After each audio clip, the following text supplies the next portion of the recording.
So, as you guys see, got the monster in the background. Haven't spun it around yet to work on the rear end because I've been waiting on a couple things.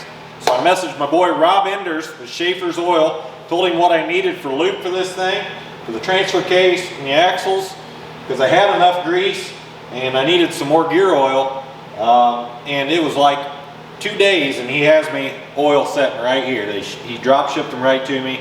Great American made company. Let's unpackage it, get it in this axle and transfer case, and then we'll work on spinning this bad boy around.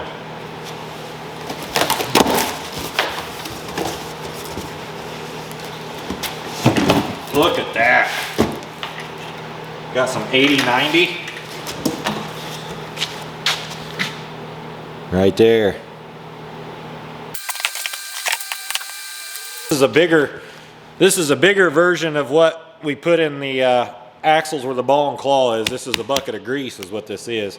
I actually just used tubes because I didn't have enough. I didn't have a bucket yet. But. So this is very thick 80/90 gear oil, which is good because when it gets hot out it'll thin out. But there's actually a plug there that's made for filling it in the stock application, and when it starts running out that plug, you know it's full.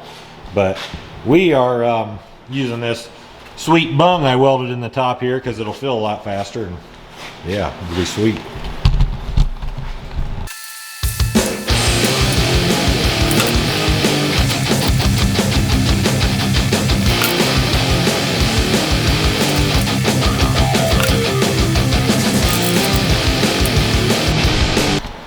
So finally got the front diff filled up. Check out that sweet SMT performance cap right there. Made right here in Rochester, Indiana. That's the same cap that are on all the Cummins one-piece valve cover roller rocker setups. So Bevy and Dick Smith hooked me up with that deal. Next thing is we need to get oil in that transfer case in there.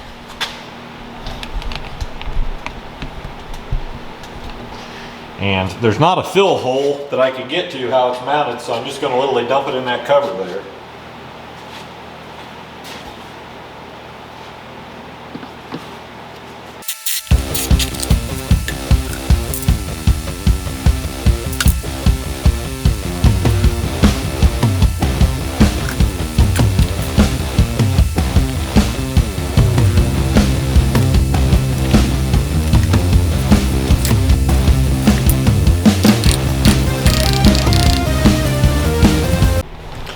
All right, so Ron is supposed to show up this morning to help work on this engine and move the monster truck, but no Ron yet. So been kind of doing a little bit of organizing, although everything's still a mess.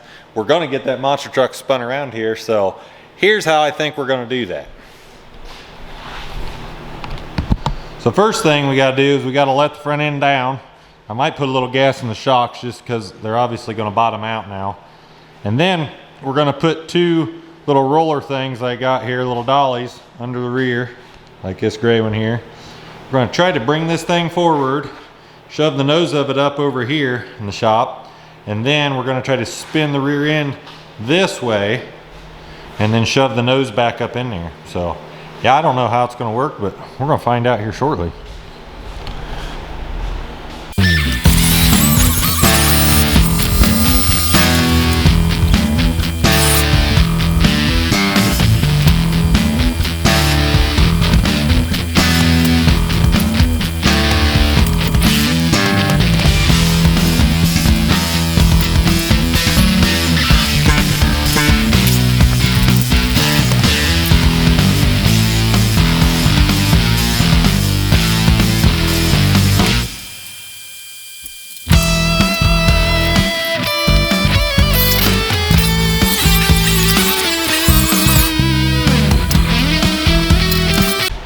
All right, so in process of moving this forward, I got a little gas in the shocks. It's still, I only did two. It doesn't want to hold it up quite right, so I put a block underneath there, right there.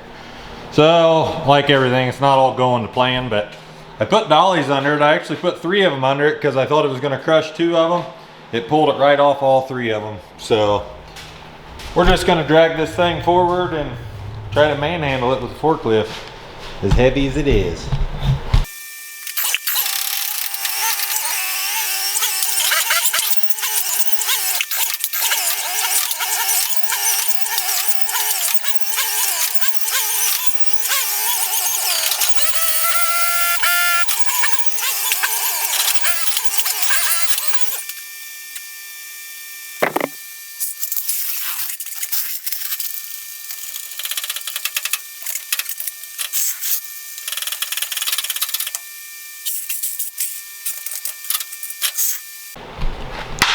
So what a struggle it's been getting this truck moved, but we're on the home stretch now. It won't stay on the rollers. It's heavy. I don't want to take it outside because it's so freaking muddy out. I don't want to get it more muddy before I work on it, so I'm just trying to make do. But we're going to shove it in place now.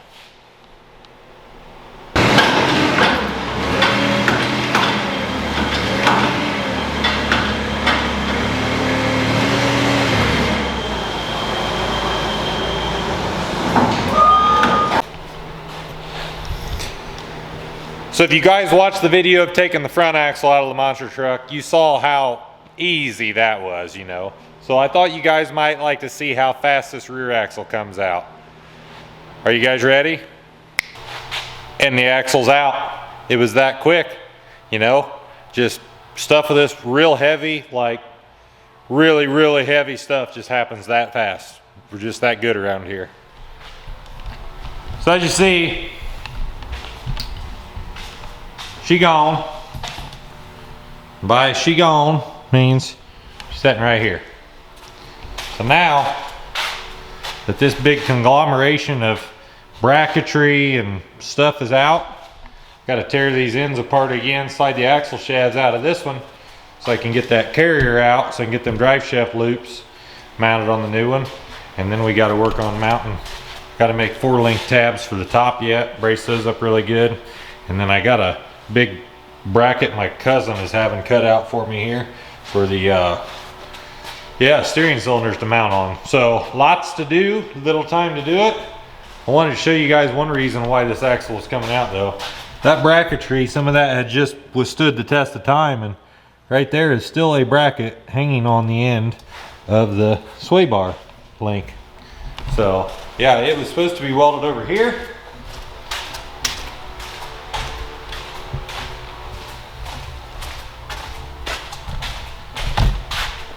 But as you see, only one half's welded there, and it's not real pretty.